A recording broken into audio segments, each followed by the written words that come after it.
After initially passing both chambers in a span of 48 hours, its prospects in a veto override were not a given. Now its future could be determined by the courts. It has a massive power grab that's going to eventually hurt the people of North Carolina. Governor Cooper echoing the feelings of many Democrats, questioning the legality of the bill. Among other points included in the 69-page lawsuit, it focuses on stripping the governor's powers of supervising or removing the command of the state highway patrol, noting, quote, this fracturing of the chain of command for state law enforcement in North Carolina plainly and clearly violates constitutional provisions, ultimately intended to protect public safety and ensure accountability to the people. And it's unfortunate that this state legislature has left small businesses and communities hanging in western North Carolina without significant help.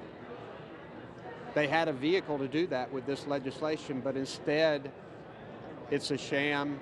It's titled a disaster relief bill. SB 382 does allocate $227 million from the state's savings reserve towards Hurricane Helene relief, though the bulk of the legislation largely focuses on unrelated measures, including weakening several Council of State offices won by Democrats in the November elections. What Governor-elect Stein is saying to the people of North Carolina is him having control over the highway patrol and the Board of Elections is more important than $227 million of relief coming to people in western North Carolina. The bill also would cut down the time for voters to correct provisional ballots from 10 days to just 2.5 days, a move which has elicited pushback from election officials while addressing existing concerns from Republicans over the time it takes to get election results. It's unfair to the candidates, it's unfair to the constituents, and so I would love to see some significant changes made to our election law. Further, it would shift power to name members of the Board of Elections from Governor-elect Josh Stein, a Democrat, to Auditor-elect Dave Bullock, a Republican.